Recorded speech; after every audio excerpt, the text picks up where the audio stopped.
السلام علیکم ورحمۃ اللہ وبرکاتہ۔ کیا حال ہے سب کا؟ الحمد للہ۔ آج ہم انشاءاللہ تعالی امام بخاری کے کچھ حالات دوبارہ دہرائیں گے تاکہ صاحب کتاب کا کچھ تعارف ہو جائے۔ جب صاحب کتاب کا تعارف ہوگا تو پھر کتاب کی سمجھ بھی زیادہ اچھی طرح آئے گی اور اس کی قدر بھی زیادہ ہوگی انشاءاللہ۔ بخاری کا نام ایسا نہیں جو کسی نے نہ سنا ہو یا جس کو معلوم نہ ہو، لیکن ایک ہوتا ہے کسی کے بارے میں صرف سننا اور ایک ہوتا ہے کسی کے بارے میں جاننا، معرفت حاصل کرنا۔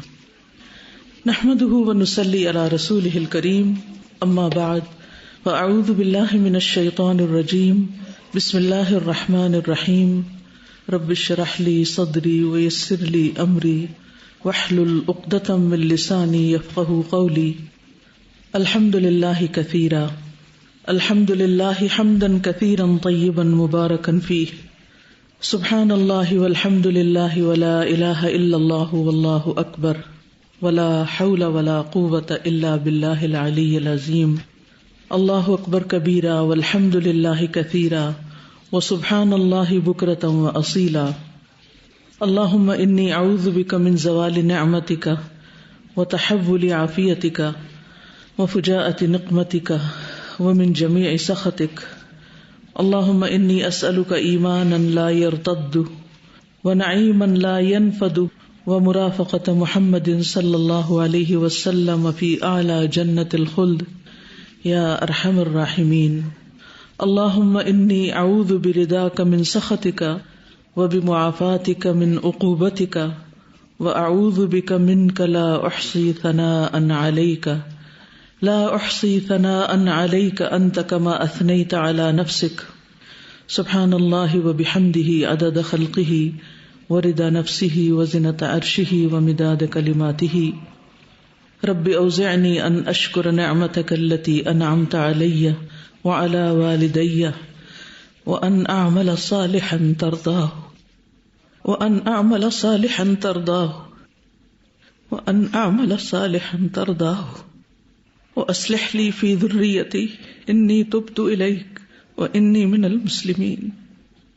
اللہم ربنا لک الحمد ملء السماوات وملء الارض وملء ما شئت من شیء بعد اہل الثناء والمجد احق ما قال العبد اللہم لا مانع لما اعطیت ولا معطی لما منعت ولا ينفع ذا الجد منک الجد۔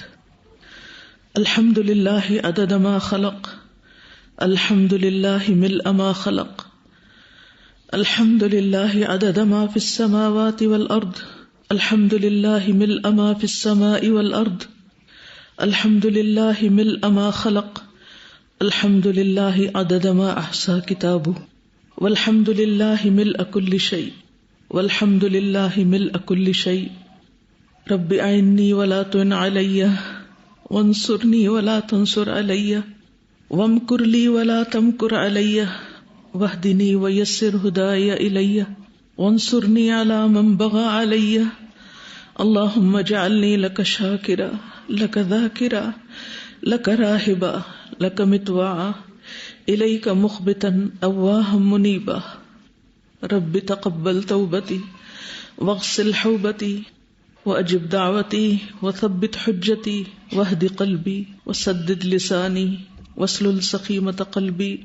اللہم اصلح ذات بیننا، اللہم الف بین قلوبنا واصلح ذات شأننا واہدنا سبل السلام ونجنا من الظلمات الى النور واصرف عنا الفواحش ما ظہر منها وما بطن وبارک لنا فی اسماعنا وبارک لنا فی اسماعنا وابصارنا وقلوبنا وازواجنا وذریاتنا وتب علینا انک انت التواب الرحیم واجعلنا شاکرین لنعمتک مثنین بها قائلین بها واتممها علینا۔ اللہم لک الحمد کلہ، اللہم لا قابض لما بسطت ولا مقرب لما بعدت ولا مباعد لما قربت ولا معطی لما منعت ولا مانع لما اعطیت۔ اللہم ابسط علینا من برکاتک ورحمتک وفضلک اللهم ابسط علينا من بركاتك ورحمتك وفضلك ورزقك. اللهم إني أسألك النعيم المقيم الذي لا يحول ولا يزول. اللهم إني أسألك النعيم يوم العيلة والأمن يوم الحرب والأمن يوم الخوف. اللهم عائذا بك من سوء ما أعطيتنا وشر ما منعتنا وشر ما منعت منا يا حي يا قيوم برحمتك أستغيث. بسم اللہ الرحمن الرحیم. امام بخاری کا نام جانا پہچانا ہے. ان کا اصل نام محمد تھا، کنیت ابو عبداللہ، لقب امام المحدثین اور امیر المؤمنین فی الحدیث. شجرہ نسب کچھ یوں ہے: محمد بن اسماعیل بن ابراہیم بن المغیرہ بن بردزبہ الجعفی. سب سے پہلے ان کے دادا کے والد یعنی پردادا المغیرہ اسلام لائے. جن کے ہاتھوں پر اسلام لائے ان کا نام یمان الجعفی تھا، اسی لیے ان کی نسبت الجعفی ہے. بردزبہ مسلمان نہیں تھے، آتش پرست تھے، مجوسی تھے. یہ لوگ خراسان کے رہنے والے تھے، فارسی تھے. خراسان ایک بڑے علاقے کا نام ہے جس میں ایران، افغانستان، ازبکستان اور موجودہ ترکمانستان یہ سارے علاقے آتے ہیں. جس دور میں یہ مسلمان ہوئے اس دور میں یہ لوگ بخارا میں تھے، اسی لیے ان کو بخاری کہا جاتا ہے. بخارا وہاں کا کیپٹل تھا، یعنی خراسان کا کیپٹل تھا. اس کی حیثیت اسی طرح تھی جیسے اسلامی دنیا میں بغداد اور قاہرہ وغیرہ کی تھی. لیکن یہ پورے عالم اسلامی میں سب سے ریچسٹ یعنی سب سے امیر ترین شہر تھا، اور یہ اپنی تجارت کے اعتبار سے بہت مشہور و معروف تھا. یعنی سب سے زیادہ یہاں تاجر لوگ رہتے تھے، لیکن اس کے ساتھ ساتھ علم اور ہنر اور ان چیزوں سے بھی ان کی دلچسپی تھی. نبی صلی اللہ علیہ وسلم کے جانے کے تقریباً 70 سال بعد یہ علاقہ فتح ہوا اور لوگ مسلمان ہوئے. یہ شہر ایک قدیم ترین شہر ہے، تقریباً 5000 سال پہلے وجود میں آیا. آج بھی اس کے اندر ہزاروں سال پہلے کے کھنڈرات اور قدیم آثار موجود ہیں، لیکن آج کل کی دنیا میں اس کی وہ ویلیو نہیں جو اس وقت تھی. بہرحال اللہ سبحانہ وتعالیٰ نے امام بخاری کو اس شہر میں پیدا کیا. امام بخاری کی ولادت 13 شوال 194 ہجری کو ہوئی. نماز جمعہ کے بعد بخارا شہر میں پیدا ہوئے. ان کے والد محدث تھے، یہ محدث کے بیٹے تھے، تاجر بھی تھے اور محدث بھی تھے. اور ان کے والد امام مالک کے شاگرد تھے، اور اس کا تذکرہ امام بخاری نے اپنی تاریخ میں کیا ہے. ابن حبان نے بھی اپنی کتاب الثقات میں ان کے والد کا تذکرہ کیا ہے. اور یہ بات بہت خوش قسمتی کی ہے کہ والد بھی محدث اور بیٹا بھی محدث. امام بخاری کے والد حماد بن زید اور امام مالک سے روایت بھی کرتے ہیں، یعنی احادیث روایت کرتے ہیں. امام بخاری کے والد حلال کمائی کا بہت زیادہ اہتمام کرتے تھے، اور اس بات کی پوری کوشش ہوتی تھی کہ ان کے مال میں 1 درہم بھی حرام کا نہ ہو، اور اس بارے میں وہ بہت زیادہ تقوی کے معیار پر تھے. ان کے شاگرد احمد بن حفص کہتے ہیں کہ میں اسماعیل کی وفات کے وقت ان کے پاس تھا. اس وقت انہوں نے کہا کہ میں اپنے مال میں 1 درہم بھی حرام کا نہیں پاتا، یعنی جو مال وہ دنیا میں چھوڑ کر جا رہے تھے، اور نہ ہی 1 درہم مشتبہ پاتا ہوں. حرام تو دور کی بات، شبہ والا بھی 1 درہم نہیں ہے اس مال میں. اور امام بخاری نے اسی مال سے استفادہ کیا، کیونکہ وہ خود کوئی کام نہیں کرتے تھے، لیکن والد کا چھوڑا ہوا ورثہ جو تھا ان کے لیے باقی زندگی میں بہت کام آیا اور بہت بابرکت ثابت ہوا. اگرچہ ایک وقت ایسا بھی آیا کہ امام بخاری کے پاس علم کی طلب میں کچھ بھی نہ بچا.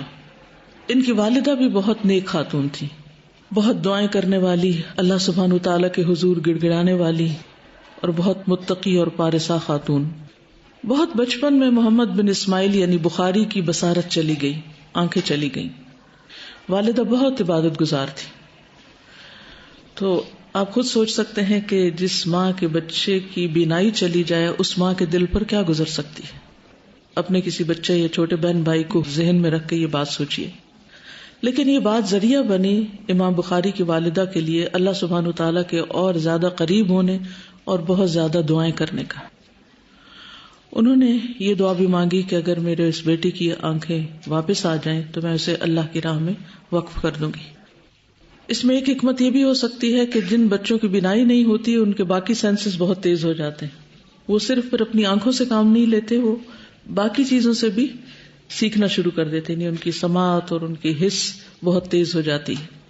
بہرحال دن رات دعائیں کرنے کے بعد ان کو ایک خواب آیا جس میں ان کی والدہ نے ابراہیم علیہ السلام کو دیکھا, اور وہ ان سے کہہ رہے ہیں کہ اللہ سبحانہ وتعالیٰ نے تمہارے کثرت سے رونے اور دعا کرنے کی وجہ سے, یہ قابل غور بات ہے, تمہارے کثرت سے رونے اور دعا کرنے کی وجہ سے تمہارے بیٹے کی آنکھیں درست کر دی ہیں. وہ کہتی ہیں کہ جب صبح ہوئی اور امام بخاری اٹھے تو وہ دیکھ رہے تھے. تو علماء کہتے ہیں کہ امام بخاری کے بخاری بننے میں اور اس مقام تک پہنچنے میں جو اصل ہاتھ ہے پیچھے, یا جس کو سارا کریڈٹ جاتا ہے, وہ ماں ہے.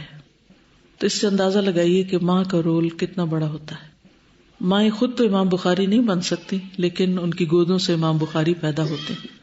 تو جتنی بھی مائیں ہیں وہ بچوں کی صرف تعلیم و تربیت ہی کی فکر نہ کریں, اس کے ساتھ ساتھ کثرت سے ان کے لیے دعائیں کریں اور روئیں اللہ کی بارگاہ میں. امام بخاری کی والدہ نے ان کی نظر لوٹنے کے بعد انہیں چھوٹی سی عمر میں ہی مدرسے میں داخل کروا دیا.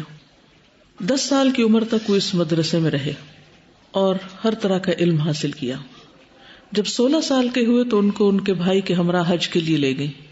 حج کے بعد وہ خود اور ان کے بھائی یعنی امام بخاری کے بھائی احمد واپس آ گئے اور والدہ امام بخاری کو وہیں پر چھوڑ آئی, یعنی مزید علم سیکھنے کے لیے. وہاں پھر کچھ عرصہ تک امام بخاری مکہ میں رہے اور اس کے بعد انہوں نے اسلامی دنیا کے مختلف علاقوں کا سفر کیا. مکہ سے علم حاصل کرنے کے بعد باقی علاقے جیسے مدینہ ہے, حجاز کے بعد بغداد, مصر, شام, عراق, ان سب علاقوں میں امام بخاری نے مختلف علماء سے احادیث جمع کی, سیکھا, علم حاصل کیا. اور اس دوران ہر سال یعنی آئندہ تقریباً 5-6 سال تک وہ ہر سال حج بھی کرتے رہے, کیونکہ حج کا موقع ایسا موقع ہوتا ہے جس میں دنیا بھر سے علماء اکٹھے ہوتے ہیں. تو اس موقع پر پھر وہ ان سے سیکھنے میں, علم حاصل کرنے میں اپنا وقت لگاتے. امام بخاری کے والد جب امام بخاری ابھی چھوٹے تھے تو اس وقت ہی فوت ہو گئے, تو تعلیم اور تربیت کی ساری ذمہ داری ان کی والدہ پر آ پڑی. اور آپ نے جب سے ہوش سنبھالا ان کے دل میں حدیث کو حفظ کرنے کا, زبانی یاد کرنے کا شوق تھا. تو جو کچھ بھی یہ سیکھتے رہے اس میں جو نمایاں چیز تھی وہ حدیثوں کو یاد کرنا تھا. یعنی قرآن مجید تو اکثر لوگ حفظ کر لیتے ہیں, یاد کر لیتے ہیں, لیکن حدیث کا علم, حدیث کو یاد کرنا, اور خاص طور پر آج کے دور میں یہ ناپید ہوتا چلا جا رہا ہے. محمد بن ابی حاتم کہتے ہیں کہ میں نے ابو عبداللہ امام بخاری سے پوچھا کہ آپ کے ابتدائی حالات کیسے تھے, یعنی شروع میں بچپن آپ کا کیسے گزرا. وہ کہتے ہیں کہ مجھے حدیث کا شوق اس وقت دیا گیا جب میں ابھی مکتب میں تھا, یعنی بالکل چھوٹا سا بچہ تھا اور ابتدائی تعلیم حاصل کر رہا تھا.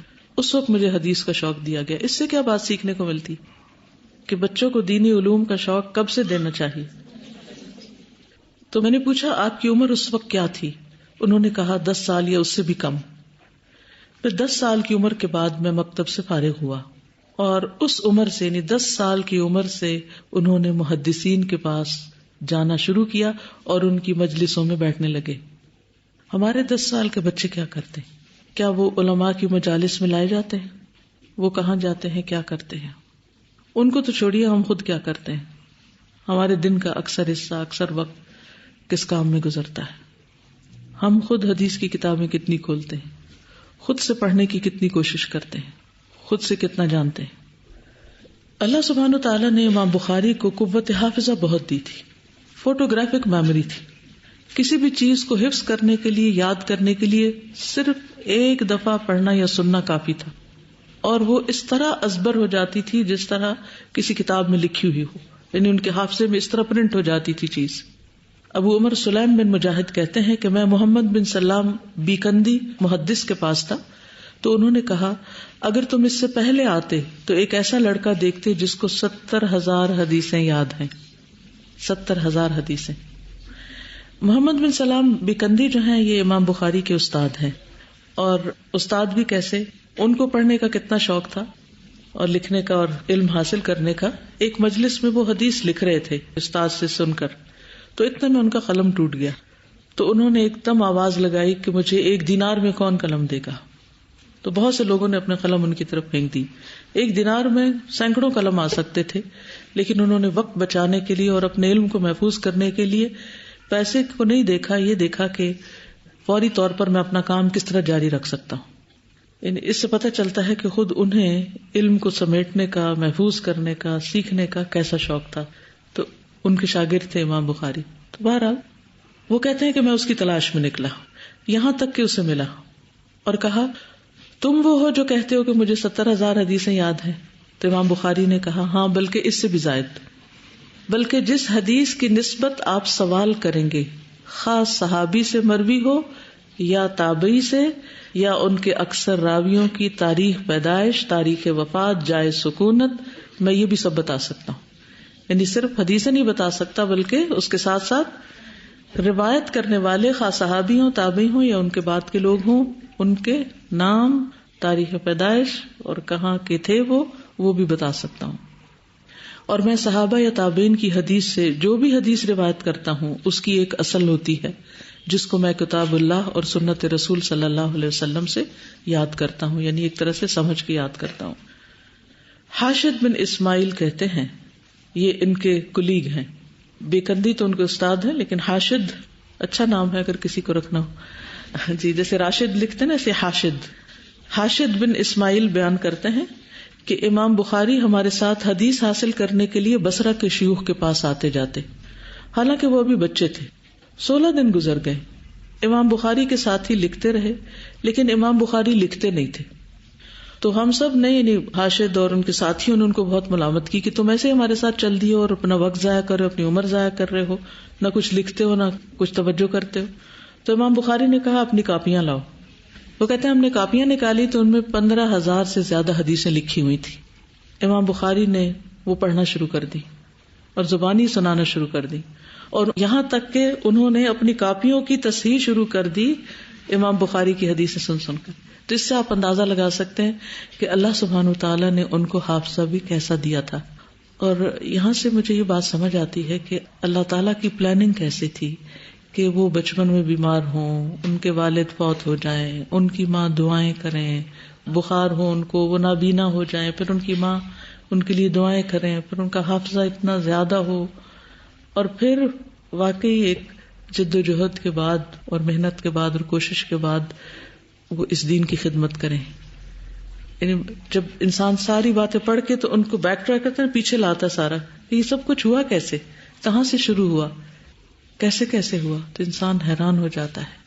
اللہ تعالیٰ کس طرح اپنے دین کی خدمت لیتا ہے اور کس کو چنتا ہے، اور پھر اس کی حکمت سمجھ میں آتی ہے. اگر فقہ القلوب کا باب حکمت کا آپ کو یاد ہو، اس وقت تھوڑا سا ذہن میں ہو کہ کس دل کو اللہ ہدایت دیتا ہے، کس انسان کو اللہ اپنے دین کی خدمت کے لیے چن لیتا ہے اور کس کو گمراہ کرتا ہے اور کیوں کرتا ہے، تو اللہ تعالیٰ کا ایک ایک فیصلہ بہت ہی حکمت پر مبنی ہوتا ہے. پھر اسی طرح ابتدائی زمانے میں جو ان کی ذہانت اور ان کا حفظ تھا، اس کے بارے میں بھی ایک واقعہ ملتا ہے. امام بخاری کہتے ہیں کہ میں امام داخلی وغیرہ کے پاس آنا جانا شروع ہو گیا، تو ایک دن وہ لوگوں کو پڑھا رہے تھے. وہ کہہ رہے تھے سفیان یعنی ابن عیینہ ان ابی زبیر یعنی محمد بن مسلم بن تدرس ان ابراہیم النخعی، یعنی حدیث کی سند بیان کی انہوں نے. تو میں نے ان سے کہا ابو زبیر نے ابراہیم سے روایت نہیں کی. تو انہوں نے مجھے ڈانٹ دیا. ذرا چھوٹے تھے، 10 سال کی عمر سے یہ محدثین کے بعد جانا شروع ہو گئے تھے. تو یہ کہتے ہیں کہ میں نے ان سے کہا کہ آپ اصل سے رجوع کر لیں، یعنی آپ کتاب دیکھ لیں. پس وہ گئے اور اس میں جا کر دیکھا، واپس آئے اور مجھ سے کہا اے لڑکے درست سند کیا ہے، یعنی دیکھا ہے، کنفرم کر لیا. میں نے کہا وہ زبیر بن عدی ہیں جو ابراہیم سے بیان کر رہے ہیں. تو انہوں نے مجھ سے قلم لیا اور اپنی کتاب میں اصلاح کی اور کہا تم نے سچ کہا. امام بخاری سے پوچھا گیا جب آپ نے ان کا رد کیا تو اس وقت آپ کی عمر کتنی تھی؟ کہا 11 سال. کم سنی کی عمر میں ہی مشائخ اور بڑے بڑے لوگ ان سے مروب ہو جایا کرتے تھے، ان کے اسحاب سے اور علم کی پختگی کی وجہ سے. اکثر وہ لوگ جو اپنے امام کے فن تھے اور جن کے پاس ہزاروں لوگ علم حاصل کرنے کے لیے جمع ہوا کرتے تھے، ان کی مجلس میں جب امام بخاری جاتے تو پڑھانے والے کانشیس ہو جاتے تھے اور حدیث بیان کرنے میں تأمل کرتے تھے کہ ان کے سامنے کہیں کوئی بات ایسی نہ ہو جائے کہ یہ غلطی نہ نکالے، کیونکہ ان کی اس بارے میں شہرت ہو گئی تھی. اب ظاہر ہے کہ اگر ایک امام کی ہزاروں لوگوں کے سامنے انہوں نے تصحیح کی اور پھر دوسرے موقع پر کی تو ان کی اس معاملے میں اسی قسم کی شہرت ہو گئی. تو ائمہ اور اساتذہ امام بخاری کے سامنے اپنی کتاب پیش کرتے تھے تاکہ وہ اس کی تصحیح کر دیں. ابو جعفر محمد بن ابی حاتم کہتے ہیں کہ میں نے اپنے کسی ساتھی سے سنا، وہ کہہ رہا تھا کہ میں محمد بن سلام بیکندی کے پاس تھا تو محمد بن اسماعیل ان کے پاس چلے آئے. جب وہ چلے گئے تو محمد بن سلام نے کہا، یہ بچہ جب بھی میرے پاس آیا میں حیرت میں ڈوب گیا اور حدیث کا معاملہ مجھ پر مشتبہ ہو گیا، یعنی کانفیڈنس لوز کر کے، اور جب تک وہ چلا نہیں جاتا میں مسلسل خوف میں مبتلا رہتا ہوں کہ ابھی کوئی غلطی نکل آئے گی. یعنی عام طور پر استاد کی موجودگی میں شاگردوں کا یہ حال ہوتا ہے، یہاں شاگرد کی موجودگی میں استادوں کا یہ حال ہو رہا ہے. سبحان اللہ. محمد بن اسماعیل بخاری کہتے ہیں کہ جب میں سلیمان بن حرب کے پاس جاتا تو وہ کہتے شعبہ کی غلطیاں ہم سے بیان کرو، یعنی راوی کے علل بیان کرو. پھر عبداللہ بن یوسف فریابی ہیں، انہوں نے امام بخاری سے کہا، اے ابو عبداللہ میری کتابوں کو دیکھو، ان میں جو غلطی ہے اس کے بارے میں مجھے بتاؤ. تو انہوں نے کہا جی، یعنی ٹھیک ہے. اسی طرح فتح بن نوح نیشا پوری کا قول ہے، میں علی ابن المدینی کے پاس آیا. علی ابن المدینی بغداد میں رہتے تھے اور یہ بھی امام بخاری کے استادوں میں سے تھے. یہ وہ بڑے بڑے محدث تھے، علی ابن المدینی، یحییٰ ابن معین، امام احمد بن حنبل، جو بغداد میں تھے اور جن کی وجہ سے بغداد ایک لرننگ سینٹر بن گیا تھا، اور امام بخاری ان سے بہت متاثر تھے. تو کہتے ہیں کہ میں علی بن المدینی کے پاس آیا، میں نے دیکھا کہ محمد بن اسماعیل یعنی بخاری ان کے دائیں ہاتھ بیٹھے ہیں، رائٹ سائڈ پہ. میں نے دیکھا کہ علی بن المدینی جب حدیث بیان کرتے ہیں تو امام بخاری کی طرف دیکھتے ہیں، یعنی ایک طرح سے ان سے کنفرمیشن چاہتے ہیں. امام بخاری کہتے ہیں کہ میں امام حمیدی کے پاس اس وقت گیا، یہ بھی ان کے استاد ہیں، جب میں 18 سال کا تھا. تو ان کا ایک دوسرے محدث کے ساتھ حدیث میں اختلاف ہو گیا. تو جب امام حمیدی نے مجھے دیکھا تو کہا اب وہ آ گیا ہے جو ہمارے درمیان فیصلہ کرے گا. اب یہ دونوں استاد ہیں، بڑے ہیں، اور فیصلہ کروا رہے ہیں ایک چھوٹی عمر کے لڑکے سے، اور اس کی عمر کیا ہے؟ 18 سال ہے. تو ان دونوں نے مجھ پر حدیث پیش کی تو میں نے امام حمیدی کے حق میں فیصلہ دے دیا کیونکہ ان کی بات درست تھی.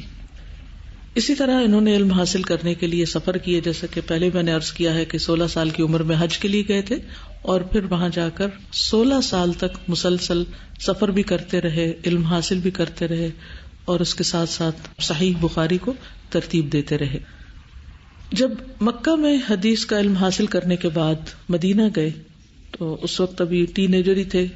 وہاں پر انہوں نے اپنی تاریخ الکبیر لکھی، اور تاریخ الکبیر کے مسودے کے بارے میں آتا ہے کہ وہ چاندنی راتوں میں لکھا. یعنی اس وقت راتوں کے وقت اتنی روشنی نہیں ہوتی تھی تو ان کی نگاہ بھی بہت تیز ہوگی، یعنی اللہ نے دعاؤں کے بعد جو نگاہ دی وہ کہیں زیادہ بہتر تھی اس سے پہلے تھی. ابن کثیر کہتے ہیں کہ امام بخاری 8 بار بغداد گئے، 8 بار، اور ہر بار وہ امام احمد بن محمد بن حنبل کے ساتھ اکٹھے ہوتے تو وہ انہیں بغداد میں اقامت اختیار کرنے پر آمادہ کرتے. لیکن بخاری کی اپنی ترجیحات تھی، وہ ایک جگہ پر نہیں بیٹھے، وہ مختلف جگہ پر گھومتے پھرتے رہے اور علم حاصل کرتے رہے. خطیب بغدادی کہتے ہیں کہ امام بخاری نے مختلف شہروں کے محدثین کی طرف سفر اختیار کیا، خراسان اور عراق کے تمام شہروں میں کتابت کی، اور حجاز، شام، مصر اور بغداد میں کئی بار گئے. یعنی بار بار سفر کرتے رہے، ایک جگہ نہیں رہے، اور ساتھ ساتھ اپنا کام کرتے رہے. کہیں پر کوئی کتاب لکھی، کہیں پر کوئی کتاب لکھی. اس کے علاوہ یہ کہ علم کے حصول کے بعد جب یہ لکھنے کا کام کرتے تھے تو لوگوں سے بالکل الگ تھلگ ہو جاتے تھے، سوشلائزنگ چھوڑ دیتے تھے. امام بخاری کہتے ہیں کہ حج کرنے کے بعد میں مدینہ میں 1 سال تک لوگوں سے بالکل الگ تھلگ ہو کر رہا. اس دوران حدیث لکھنے میں مشغول رہا. اس سے کیا سبق سیکھنے کو ملتا ہے؟ بہت فوکس چاہیے ہوتا ہے. جب آپ نے کچھ لکھنا ہو تو اس کے لیے اپنی ساری تھاٹس کو آپ نے مرکوز کرنا ہوتا ہے، and otherwise you can not right with the mind جو کہ منتشر ہو. دنیا کے اکثر بڑے بڑے رائٹرز کے بارے میں جب آپ پڑھتے ہیں تو جب وہ لکھنا چاہتے ہیں، چاہے وہ ناول لکھ رہے ہیں یا تاریخ لکھ رہے ہیں یا کوئی بھی کتابیں لکھ رہے ہیں، تو وہ اپنا گھر بار اور اپنی جگہ چھوڑ کر دوسری جگہ پر سفر اختیار کر لیتے ہیں یا ایک طرح سے ہجرت کر لیتے ہیں اور آئسولیٹڈ جگہوں پہ چلے جاتے ہیں. پھر اسی طرح یہ کہ حصول علم کے دوران انہوں نے بار بار حج بھی کیے. وہ کہتے ہیں میں بصرہ میں 5 سال رہا، اس دوران میری کتابیں بھی میرے ساتھ تھی. میں ہر سال حج کو جاتا اور واپس آ کر تصنیف کے کام میں مشغول ہو جاتا. امام بخاری نے روایت کے ساتھ جس فن میں خاص طور پر مہارت حاصل کی وہ علل الحدیث ہے. امام ترمذی کہتے ہیں کہ میں نے عراق اور خراسان میں محمد بن اسماعیل سے زیادہ کوئی بھی علل، تاریخ اور اسانید یعنی حدیث کی جو سند وغیرہ ہوتی ہے اس کی معرفت والا نہیں دیکھا. علل ہوتا ہے کسی بھی حدیث کے اندر ایسا چھپا ہوا ڈیفیکٹ یا چیز کہ جو عام لوگوں کو روایت میں نظر نہیں آتا، یعنی صرف ظاہری طور پر ہی اس کی اصلاح کرنے والے نہیں تھے بلکہ بہت گہری نظر سے احادیث کی صحت کو جانچا. احمد بن حمدون کہتے ہیں کہ میں نے سعید بن مروان کے جنازے میں محمد بن اسماعیل کو دیکھا. محمد بن یحییٰ ذہلی امام بخاری سے اسماء، روات اور کنیتوں اور علل الحدیث سے متعلق سوالات پوچھ رہے تھے، اور محمد بن اسماعیل ان سے تیر کی طرح گزر رہے تھے، گویا کہ وہ قل هو اللہ احد پڑھ رہے ہوں. یعنی جس طرح ہم قل هو اللہ احد آسانی سے سنا سکتے ہیں اور ہم میں سے ہر ایک قل هو اللہ تو پڑھ ہی سکتا ہے قرآن مجید میں، تو اسی طرح وہ علل الحدیث کے بارے میں، مختلف روات جو تھے ان کی کنیتوں کے بارے میں، ناموں کے بارے میں جو بھی سوال آتا اس کو بتاتے جا رہے تھے. اور یہ کہاں ہو رہا تھا؟ جنازے میں. اس سے کیا بات سیکھنے کو ملتی؟ یہ پتہ چلتا ہے کہ ان کو علم حاصل کرنے کی کتنی حرص تھی کہ وہ کسی بھی موقع کو جانے نہیں دیتے تھے. یعنی صرف امام بخاری کی نہیں بلکہ دوسرے لوگوں کو بھی. اور پھر یہ کہ جس سے فائدہ ہو سکتا ہے اور جس سے جو بات پوچھنی چاہیے اس سے وہ بات پوچھی جا رہی ہے. اس میں حکمت بھی پتہ چل رہی ہے، ان لوگوں کی سمجھ بھی پتہ چل رہی ہے، کیونکہ بعض اوقات ہمارے درمیان ایسا شخص موجود ہوتا ہے جس سے ہم بہت کچھ سیکھ سکتے ہیں، لیکن عام طور پر ہمیں سوال کرنا ہی نہیں آتا اور اس سے استفادہ کرنا ہی نہیں آتا. ریسورسز ہوتے ہوئے بھی ہم صحیح معنوں میں فائدہ نہیں اٹھا پاتے. اسی طرح صحیح البخاری کے علاوہ صحیح مسلم کا نام آپ نے سنا ہوگا. امام مسلم اور امام بخاری جو ہیں وہ ہم اثر بھی ہیں، لیکن ان کے آپس میں بہت بہترین تعلقات تھے. محمد بن یعقوب الحافظ کہتے ہیں کہ میں نے اپنے والد سے سنا، وہ کہہ رہے تھے کہ میں نے مسلم بن حجاج کو دیکھا، وہ بخاری کے سامنے یوں سوال کرتے تھے جیسے کوئی بچہ سوال پوچھتا ہے، یعنی اتنی عاجزی کے ساتھ ان سے سیکھ رہے تھے. اسی طرح کچھ اور واقعات بھی ہیں جن سے پتہ چلتا ہے کہ لوگوں نے کس طرح ان سے استفادہ کیا. ابو حامد آمش الحافظ کہتے ہیں کہ ہم نیشا پور میں محمد بن اسماعیل کے پاس تھے کہ امام مسلم بن حجاج آئے، تو ایک شخص نے امام بخاری پر یہ حدیث پڑھی، حجاج بن محمد بن جریج عن موسیٰ بن عقبہ عن سہیل بن ابی صالح عن ابی ہریرہ عن النبی صلی اللہ علیہ وسلم. تو امام مسلم نے کہا کیا اس حدیث کی سند سے عمدہ کوئی سند دنیا میں ہے؟ ابن جریج عن موسیٰ بن عقبہ عن سہیل بن ابی صالح، کیا آپ دنیا میں اس سند جیسی کوئی حدیث جانتے ہیں؟ تو محمد بن اسماعیل نے کہا مگر یہ تو معلول ہے، یعنی بظاہر یہ بہت عمدہ سند ہے لیکن اس میں علت ہے. امام مسلم نے کہا لا الہ الا اللہ، اور ان پر کب کبھی طاری ہو گئی. بولے آپ مجھے اس کی علت بتائیں. امام بخاری نے کہا اس پر پردہ ڈال دو جس پر اللہ نے پردہ ڈالا ہے. یہ حدیث شاندار ہے، لوگ ایسے ہی روایت کرتے ہیں. ان حجاج ان ابن جریج.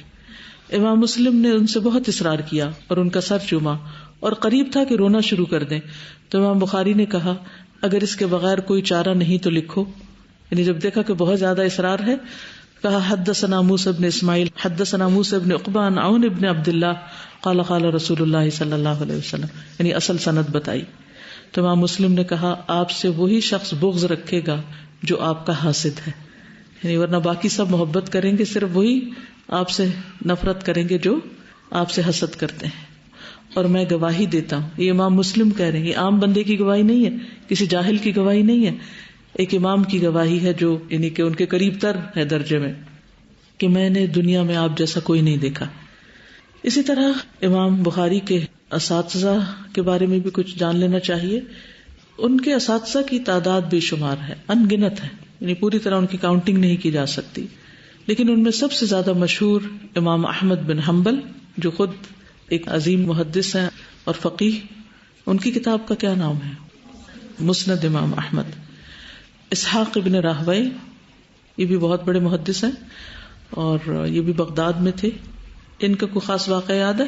انہی کے کہنے پر امام بخاری نے صحیح البخاری لکھی تھی. انہی کی مجلس میں یہ بات شروع ہوئی تھی. یحییٰ بن معین، ابو نعیم فضل بن دکین، مکی بن ابراہیم بلخی، محمد بن عبداللہ انصاری، ابو عاصم شیبانی اور محمد بن یوسف فریابی جو استاد ہیں ان کے. فربری جو ہیں وہ راوی ہیں بخاری کے. امام بخاری کہتے ہیں کہ میں نے 1080 شیوخ سے حدیث لکھی ہے. وہ سب کے سب محدث تھے، یعنی بڑے درجے کو پہنچے ہوئے تھے، عام استاد نہیں تھے.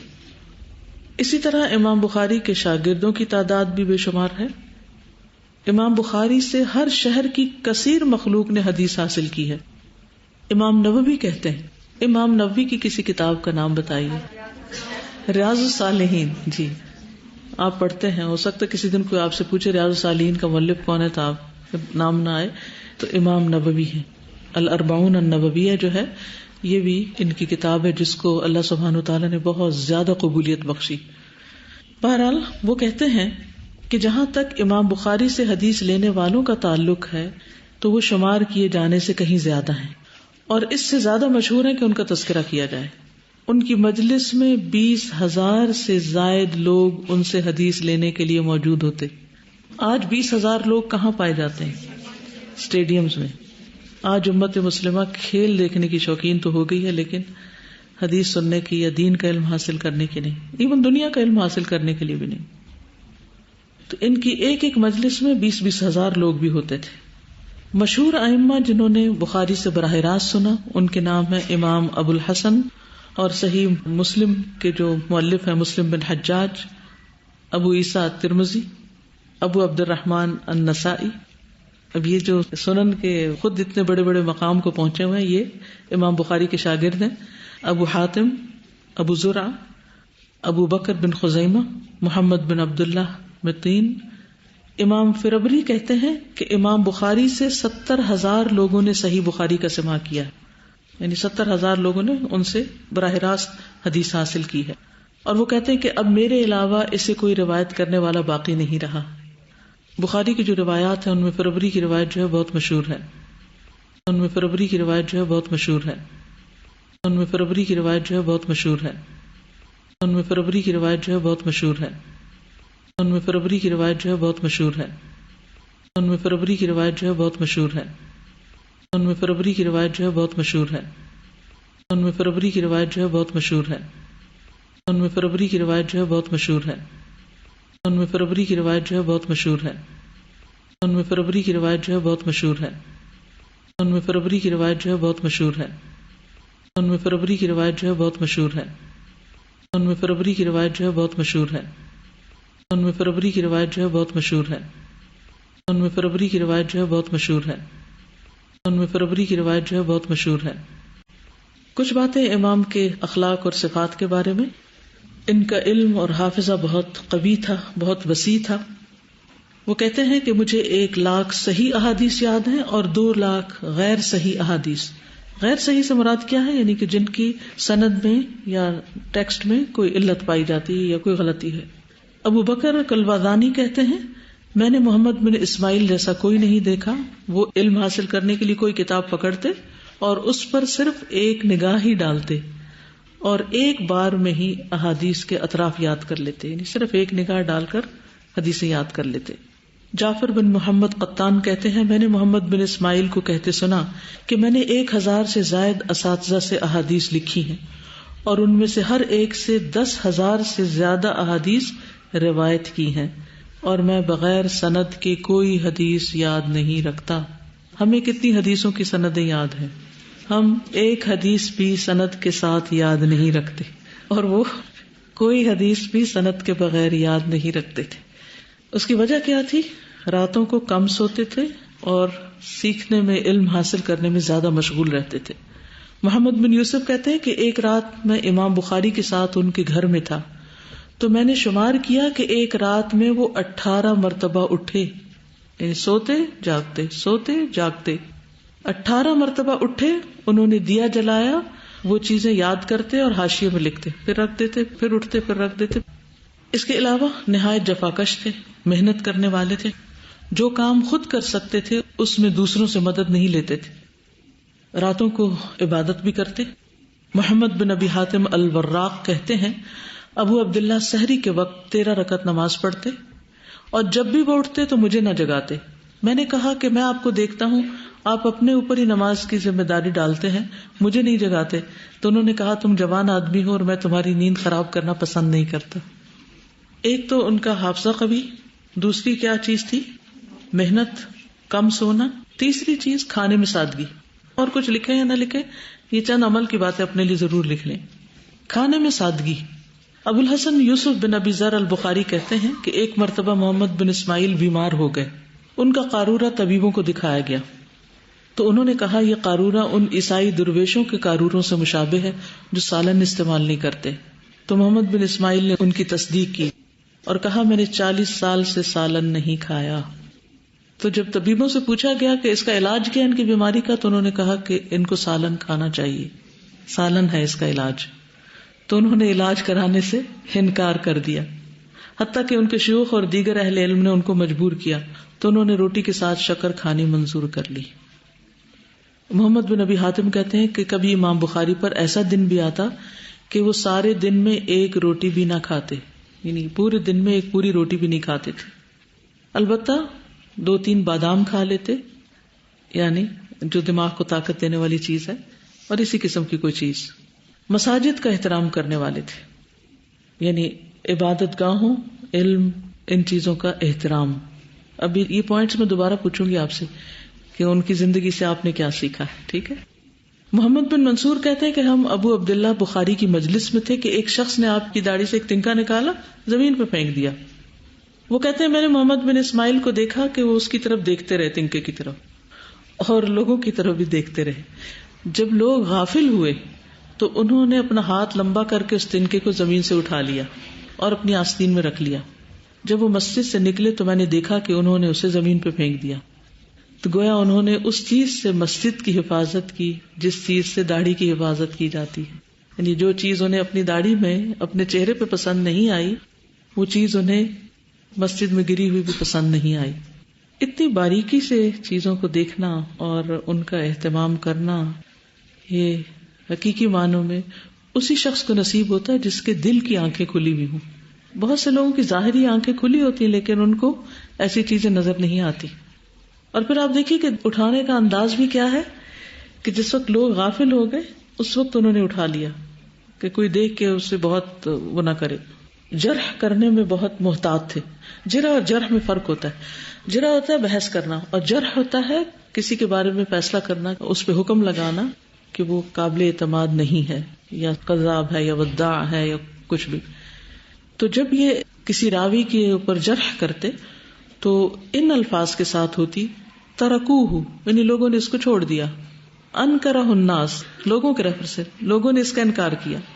متروک, متروک کا بھی وہی معنی ہے, نہیں چھوڑا گیا. فیہ نظر, سکتوا عنہ. اب یہ کتنے پولائٹ لفظ ہیں, یعنی ان سے حدیث نہیں لی جا سکتی لیکن الفاظ کا چناؤ آپ دیکھیے. ترکوہ, انکرہ الناس, فیہ نظر, سکتوا عنہ. وضاع اور کذاب جیسے الفاظ استعمال نہیں کرتے تھے, اس سے بہت کم ایسی کوئی جرح کی انہوں نے. اور ہم بات پہ فلاں جھوٹا ہے, فلاں ایسا ہے, ایسا ہے.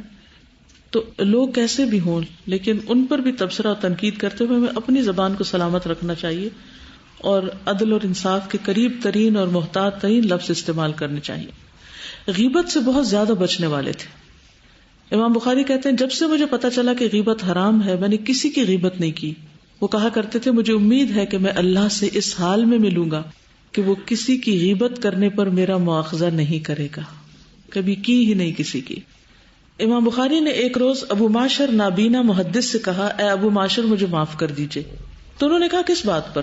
امام بخاری نے کہا آپ نے ایک روز ایک حدیث بیان کی تھی تو میں نے آپ کو دیکھا آپ اس پر بہت خوش ہو رہے تھے اور آپ اپنا سر بھی ہلا رہے تھے, یعنی خوش ہو کر سر ہلا رہے تھے اور ہاتھ بھی. تو میں اس پر مسکرا دیا, یعنی ایک طرح سے خاموش تبصرہ تھا. کہا ابو عبداللہ اللہ آپ پر رحم کرے, آپ کو معافی ہے. یعنی ان کی حرکت پر تھوڑا ہو سکتا ہے کہ اس طرح مسکرائے ہو کہ یہ ٹھیک نہیں لگ رہا, تو اس پر بھی انہوں نے معافی مانگی. پھر اسی طرح ان کی صداقت امانت جو تھی اس کو دیکھیے محمد بن ابو حاتم کہتے ہیں ایک دفعہ ہم فربر میں تھے، ایک شہر کا نام ہے، ہم تیر اندازی کے لیے سوار ہوئے، ہم اس راستے کی طرف نکل گئے جو نہر کے دہانے کی طرف جاتا تھا، تو ہم تیر اندازی کرنے لگے، تو امام بخاری کا تیر پل کی اس میں یعنی ستون کو جا لگا جو نہر کے اوپر تھا، وہ ستون پھٹ گیا۔ جب وہ ابو عبداللہ نے یہ دیکھا، یعنی محمد بخاری نے دیکھا، تو اپنے جانور سے نیچے اتر آئے، ستون سے تیر کو نکالا اور تیر اندازی چھوڑ دی، اور ہمیں کہا واپس چلو۔ ہم ان کے ساتھ گھر آئے، انہوں نے مجھ سے کہا کہ ابو جعفر مجھے تم سے ایک کام ہے، کیا تم پورا کرو گی؟ میں نے کہا جی ہاں، آپ کا حکم ماننے کے لائق ہے۔ کہا بہت ہی اہم کام ہے، اور وہ چڑھائی چڑھنے والوں کی طرح لمبے لمبے سانس لے رہے تھے، جیسے کوئی شخص یعنی ہانپ رہا۔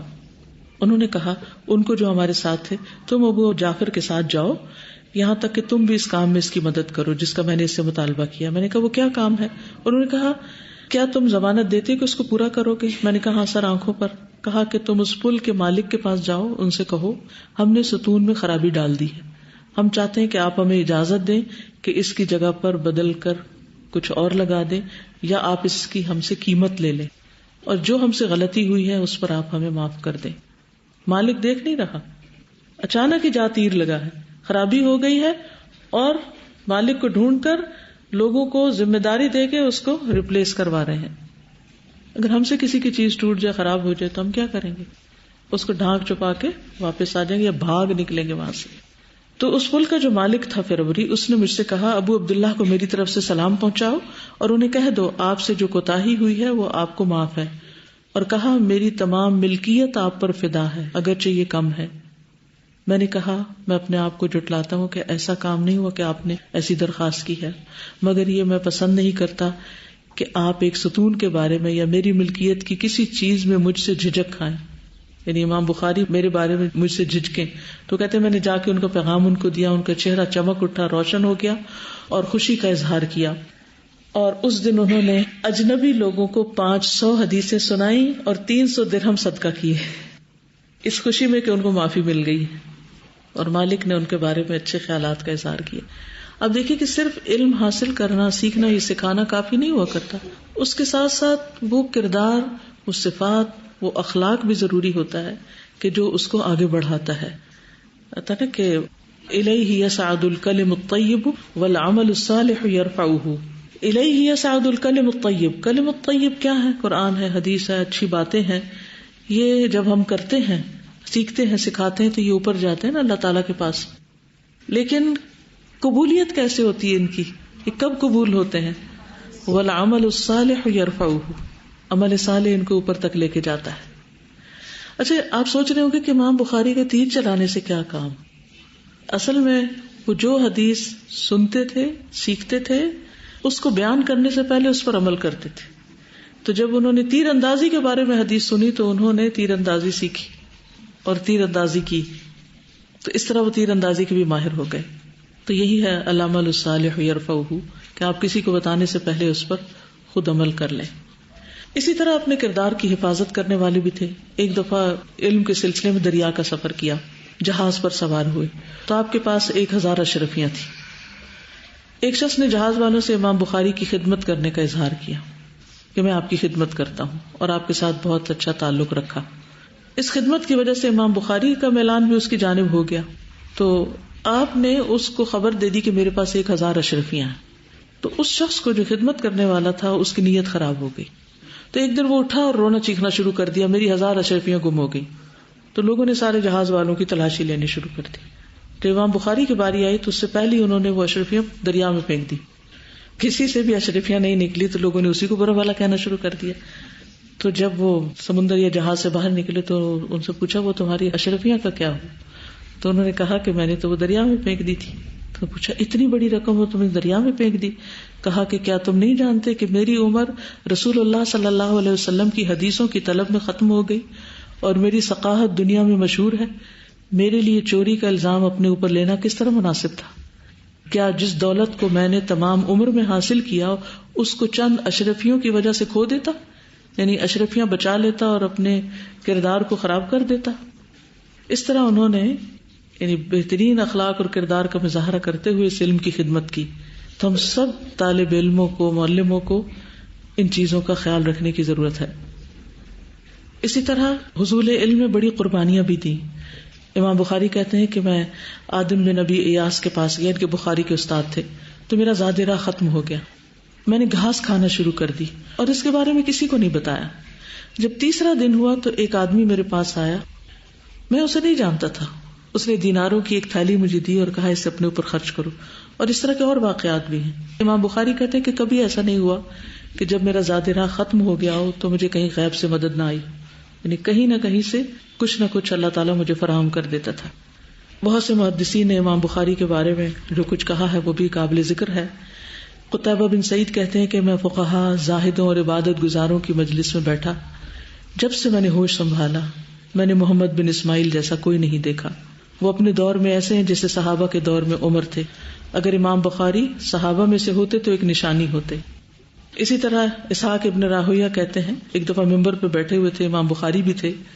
انہوں نے ایک حدیث بیان کی، امام بخاری نے لقمہ دیا تو اسحاق ابن راہویہ نے ان کی بات کو تسلیم کیا اور اصحاب الحدیث کی جماعت کو مخاطب کر کے کہا تم اس جوان کو دیکھو اور اس سے حدیثیں حاصل کرو. اگر یہ حسن بصری کے زمانے میں ہوتا تو وہ بھی اس کی معرفت اور حدیث اور فقاہت کی وجہ سے اس کے محتاج ہوتے. یعنی بڑے بڑے لوگ ان سے فائدہ حاصل کر دے، تم ان سے فائدہ اٹھاؤ.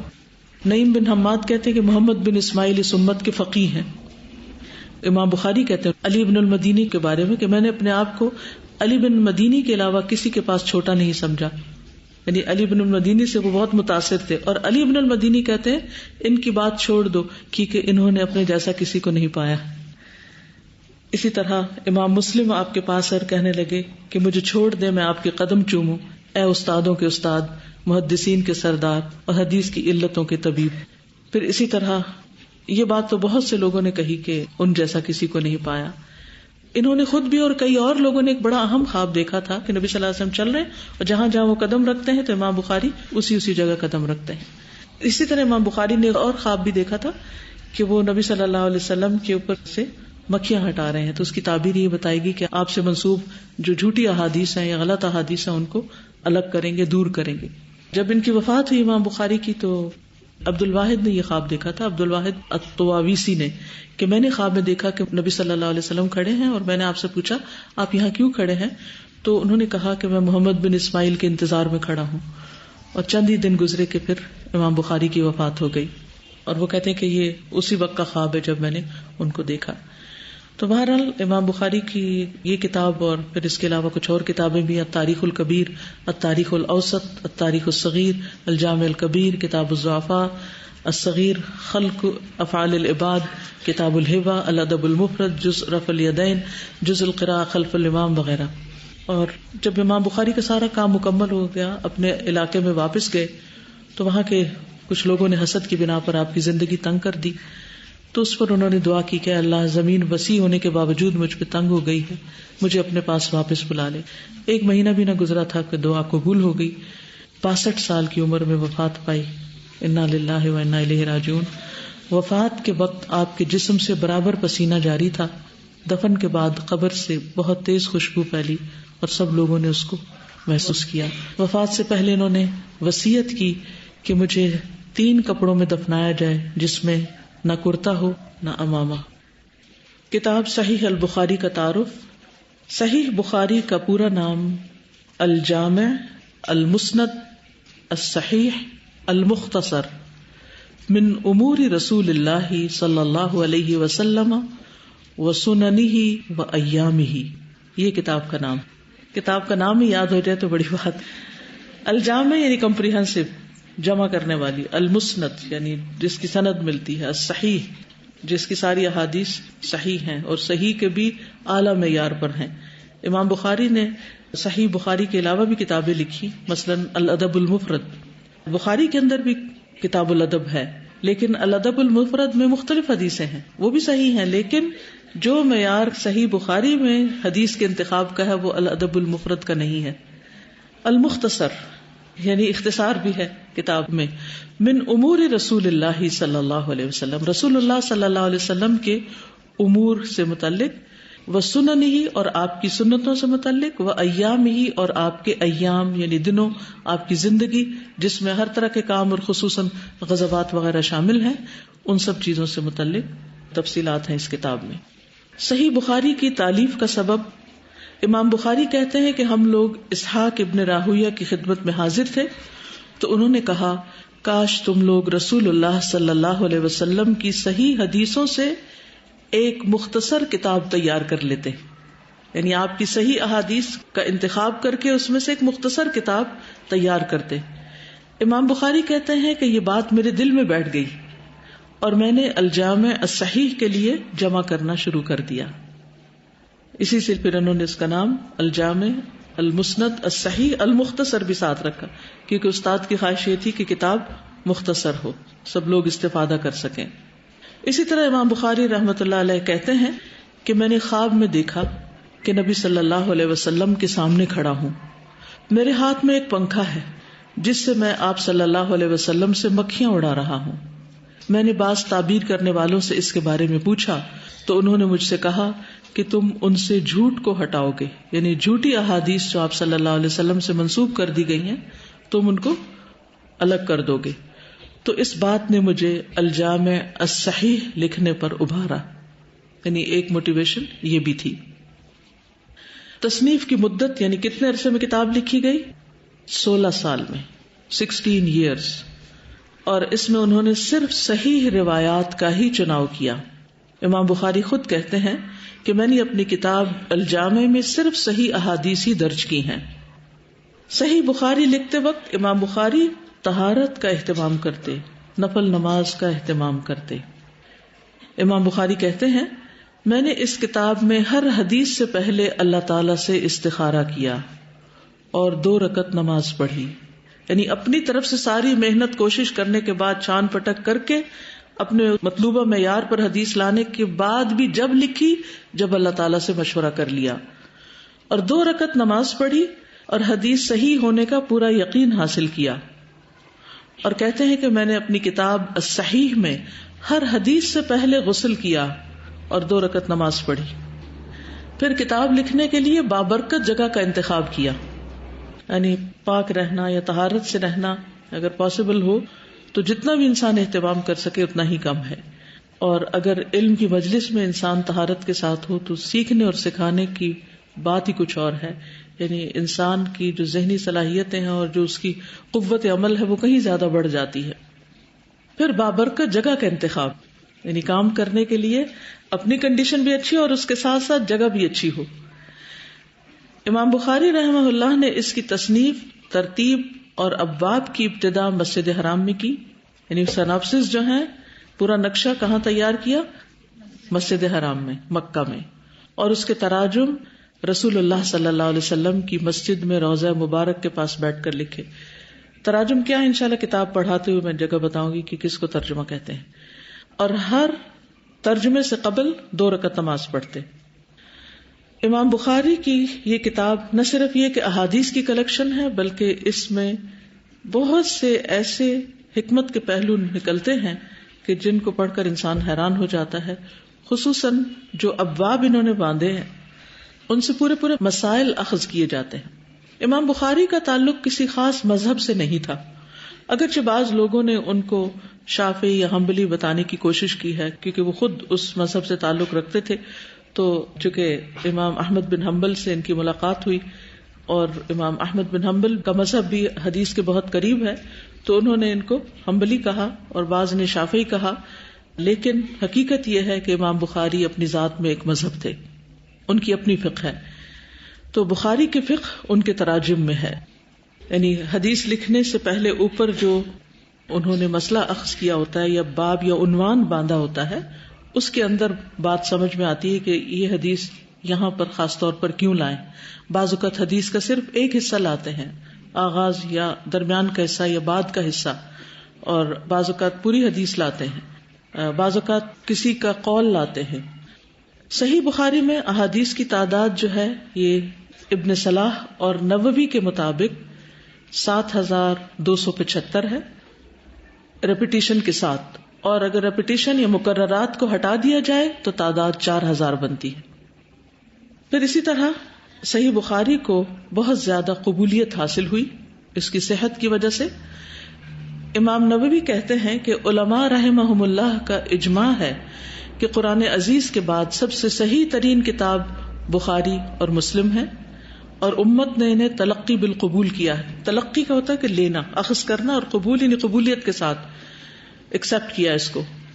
اور ان دونوں میں بھی صحیح بخاری زیادہ صحیح ہے، اور فوائد کے لحاظ سے اور ظاہری اور پوشیدہ علوم کے لحاظ سے بھی یہ زیادہ صحیح ہے. بخاری سے پہلے امام مالک نے جو موطا لکھی حدیث کی کتاب، اور اس میں بھی فقہ ہے ان کی، یعنی کسی بھی مسئلے پر جب انہیں کوئی فیصلہ کرنا ہوتا تو وہ اس سے متعلق جتنی احادیث ہوتی ان کو جمع کر لیتے. تو موطا کو یہ مقام حاصل تھا کہ وہ اللہ کی کتاب کے بعد صحیح ترین کتاب ہے. لیکن جب امام بخاری نے بخاری ترتیب دی تو اس کے بعد یہ اعزاز امت کے اجماع کے ساتھ اس کتاب کو نصیب ہوا. اور امام بخاری کا بھی طریقہ یہی ہے کہ جس مسئلے پر بات کرنی ہوتی ہے اس مسئلے سے متعلق صحیح احادیث کو ایک جگہ جمع کر دیتے ہیں جس سے بات واضح ہو جاتی ہے. اس کے علاوہ انہوں نے اسی طریقے پر کچھ مختصر کتابچے بھی لکھے ہیں، جیسے جز فی رفع الیدین، انہوں نے رفع الیدین کے موضوع پر صحیح احادیث کو جو 100 سے زیادہ ہیں ایک کتاب میں اکٹھا کر دیا. تو یہ ان کا ایک خاص انداز ہے. بخاری کے بارے میں ابن کثیر کہتے ہیں کہ علماء کا اس کے قبول کرنے اور اس کے صحیح ہونے میں اجماع ہے. امام ذہبی کہتے ہیں کہ اللہ ان کو اسلام کی طرف سے بہتر بدلہ دے، کیا ہی اچھا ہے جو انہوں نے اپنی آخرت کے لیے ذخیرہ کر لیا ہے. یعنی اس کا بدلہ انہوں نے اپنے لیے آخرت میں جمع کیا، دنیا کے فائدے نہیں اٹھائے اس سے. امام بخاری نے اپنی اس کتاب کو اپنے لیے اللہ کے سامنے حجت بنانے کی بات بھی کی ہے کہ اللہ تعالیٰ میں اپنے اس عمل کو اپنی آخرت کی نجات کے لیے آپ کے سامنے پیش کرتا ہوں. صحیح بخاری کی 300 سے زیادہ شروحات ہیں، کمنٹریز، لیکن سب سے اہم جو ہے وہ فتح الباری ہے. کتاب موجود ہے لائبریری میں، زیارت ضرور کر لیجیے اگر نہ بھی پڑھ سکیں. بخاری کی شروحات میں فتح الباری جو ہے یہ اسی طرح ہے جیسے تفاسیر کی کتاب میں تبری، تفسیر تبری، یعنی قرآن مجید کی تفسیر میں سب سے بڑی کتاب جو ہے وہ تبری کی ہے جس نے بہت کچھ جمع کیا ہے. تو اسی طرح فتح الباری بھی بہترین کتاب ہے بخاری کی شرح میں.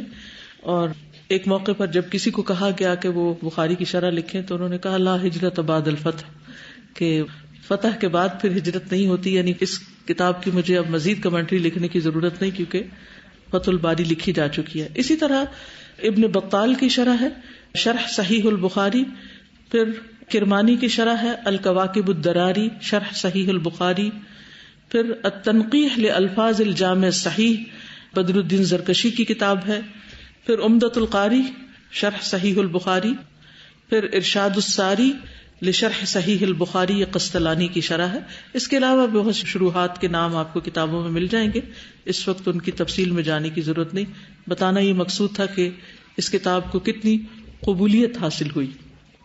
لیکن یہ قبولیت ایسے ہی نہیں ملی، اس کے پیچھے ایک طویل جد و جہد اور بہت زیادہ محنت تھی. بخاری نے 6 لاکھ احادیث میں سے ان احادیث کا انتخاب کیا ہے جو انہوں نے اپنی کتاب میں لکھی. کتنی احادیث میں سے 6 لاکھ 600,000. تو پھر کیا سیکھا؟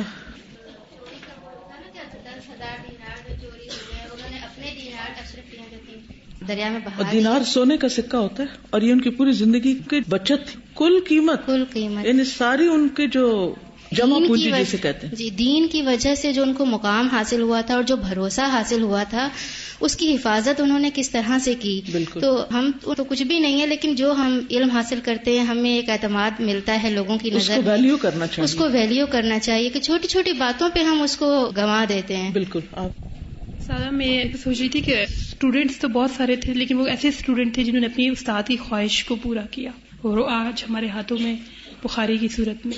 بالکل. جنازے پر بھی گئے تھے لیکن تعلیم کا کام نہیں چھوڑا تھا. جی ہاں، یعنی چلتے پھرتے بھی کسی بھی موقع پر سیکھنے سکھانے کا کام نہیں چھوڑا.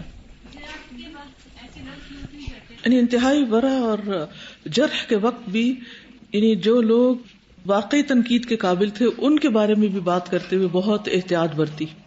اس سے انسان کا اپنا اخلاق اور کردار سامنے آتا ہے جب اس کی زبان کھلتی ہے کہ وہ کسی کے بارے میں کیسی بات کرتا ہے. ان کے بارے میں یہ بھی آتا ہے کہ سمرقند کے تقریباً 400 علماء نے ان کو اپنی مجلس میں بلایا. 400 علماء ایک جگہ اکٹھے تھے اور ان سے ان کی کتاب کے راویوں کے بارے میں پوچھا، روات کے بارے میں، اور انہوں نے زبانی ہر سوال کا جواب دیا. مثلاً ابو ہریرہ ہیں تو ان سے کس نے روایت کیا ہے، کتنی لمبی لسٹ ہوگی. پھر اسی طرح باقی بھی مختلف راویوں کے بارے میں، اور یہ ان سب کے بارے میں جانتے تھے. نہ صرف یہ کہ یہ جانتے تھے کہ وہ کون ہے، بلکہ ان کی تاریخ پیدائش اور ان کی وفات وغیرہ کے بارے میں بھی. ایک چھوٹا سا کمنٹ ہے، کسی نے لکھ کر بھیجا ہے. یہ لکھتے ہیں کہ امام بخاری اور ان کے والدین کے بارے میں ہلکی سی جھلک جان کر ہی پتہ چل جاتا ہے کہ وہ کتنے بامقصد، مہذب اور محتاط لوگ تھے. قبولیت دعا اور قبولیت اعمال کا عقل حلال سے گہرا تعلق ہوتا ہے. اس میں ہم دیکھتے ہیں کہ ان کے والد ایک تاجر ہونے کے باوجود کس قدر محتاط تھے. آج شاید ہی کوئی ایسا تاجر، مزدور، گورنمنٹ یا پرائیویٹ ادارے میں کام کرنے والا ملے جو اتنے وثوق سے کہہ سکے کہ اس کے مال میں کچھ حرام شامل نہیں. مشکوک کی بات تو الگ ہے، اسے تو ہم ویسے ہی حلال سمجھتے ہیں. اس حلال کمائی اور دوسری طرف والدہ کا عبادت، دعا اور ورع یعنی اللہ کے خوف کے ذریعے جو تعلق باللہ ہے، اس کا اثر یہ ہوا کہ اللہ تعالیٰ نے ایسا قابل بیٹا دیا کہ جس کی کوئی تمنا کرے. ہم بچوں کی تعلیم اور ان کی تعلیمی نتائج کے بارے میں پریشان رہتے ہیں، جبکہ حصول علم کے لیے محنت اور اس کو یاد رکھنے اور بروقت استعمال کرنے کے لیے قوت حافظہ تیز ہونے کی ضرورت ہوتی ہے. حافظہ کا تیز ہونا یقیناً عطائے خداوندی ہے، یعنی اللہ تعالیٰ کی دین ہے، لیکن اس کے لیے گناہوں سے بچنا ضروری ہے کہ علم اللہ کا نور ہے اور عاصی یعنی گناہگار کے دل میں نہیں سماتا. کسی بھی قیمتی اور قابل قدر چیز کو رکھنے کے لیے اس کے مطابق برتن درکار ہوتا ہے. گفتگو انسان کی حقیقت کا پتہ دیتی ہے. امام بخاری رحمہ اللہ ان لوگوں کے بارے میں جو حدیث رسول کے سلسلے میں جانے بوجھے یا انجانے میں کوتاہی کا شکار ہو رہے تھے، ان کے بارے میں اس قدر شائستہ الفاظ کہ ترکوہ انکرہ الناس فیہ نظر سکت عنہ جیسے الفاظ استعمال کر رہے ہیں. سبحان اللہ، اگلے بندے کو بات بھی سمجھ آ جائے، علل سامنے آ جائے اور انسان کی اپنی زبان بھی محفوظ رہے. ہمیں کسی کی علت بیان کرنی ہو تو کیا کہتے ہیں؟ سخت سے سخت الفاظ بھی کم پڑ جاتے ہیں، یعنی جب ہمیں کسی کے بارے میں کوئی برائی کرنی ہو. اور اگر معاملہ رسول اللہ صلی اللہ علیہ وسلم کا ہو تو پھر ہم خود خواہ کیسے بھی ہوں دوسرے کو مطعون کرنا باعث ثواب سمجھتے ہیں اور اپنے اسی عمل کو اپنے لیے باعث نجات سمجھتے ہیں. کوئی بھی بڑا مقصد حاصل کرنے کے لیے اپنی ذاتی ضروریات اور خواہشات کو کم کرنا پڑتا ہے. یہ جملہ بہت قابل غور ہے. کسی بھی بڑے مقصد کے حصول کے لیے مثلا آپ چاہتے ہیں آپ قرآن حفظ کر لیں یا کسی خاص علم میں آپ ماہر ہو جائیں، دنیا میں واقعی کوئی ایسا کام کرے کہ جس سے کوئی فرق آئے، تو اس کے لیے اپنی ذاتی ضروریات اور خواہشات کو کم کرنا پڑتا ہے، ان پہ روک لگانی پڑتی ہے، ان کو کنٹرول کرنا پڑتا ہے. ہمیں ایک رات ایک سے زائد بار اٹھنا پڑ جائے کسی کام سے یا ویسے ہی تو صبح بوجھل آنکھوں اور بوجھل دل کے ساتھ اٹھتے ہیں اور اپنے آس پاس لوگوں کو بتاتے پھرتے ہیں کہ آج مجھے نیند نہیں آئی، حالانکہ اس اٹھنے میں جاگ کے کوئی تعمیری کام بھی نہیں کیا ہوتا، اٹھ کے کچھ پڑھنے بھی نہیں لگتے، بس اٹھے وقت دیکھا پھر سو گئے، سونے کی کوشش کی پھر اٹھے وقت دیکھا اور بس مزید سونے کی گنجائش ہے پھر سو گئے. اور بچوں کو بھی زیادہ سلا کر سمجھتے ہیں کہ ان کے ساتھ بھلا کر رہے ہیں، بچے ہیں، سونے کی عمر ہے. یہی حال کھانے کا ہے، ہم زیادہ کھا کر سمجھتے ہیں کہ زیادہ قوت آئے گی. اچھے اور لذیذ کھانوں کی تلاش اور تیاری اور فراہمی کی فکر نے ہمیں اصل کام سے غافل کر دیا ہے. امام بخاری کے والدین جیسے والدین مفقود تو آج امام بخاری جیسے بچے کہاں سے آئیں؟ الا ماشاء اللہ. تو کچھ حاصل کرنے کے لیے کچھ کھونا پڑتا ہے، کچھ قربانیاں کرنی پڑتی ہیں. سوچئے آپ کیا قربان کر سکتے ہیں، کیا دے سکتے ہیں. انشاءاللہ کل دوبارہ ملیں گے اور جو ہم نے موٹی موٹی باتیں پڑھی ہیں ان کو آپ دوبارہ دہرا کر آئیے، اور خاص طور پر آپ کی زندگی سے سیکھنے کے جو اسباق ہیں ان کو الگ سے نوٹ کر لیجئے اور اپنے لیے ایک رہنما بنائیے اور ارادہ کیجیے اور نیت اور خوب دعا کیجیے کہ اللہ تعالی ہمارے اندر بھی یہ اخلاق اور کردار اور صفات پیدا کر دے تاکہ واقعی ہم بھی جو رسول اللہ صلی اللہ علیہ وسلم کی اس وراثت کے امین بنے ہیں اس کا حق ادا کر سکیں. وآخر دعوانا ان الحمد للہ رب العالمین. سبحانک اللہم وبحمدک اشہد ان لا الہ الا انت استغفرک واتوب الیک. السلام علیکم ورحمۃ اللہ وبرکاتہ.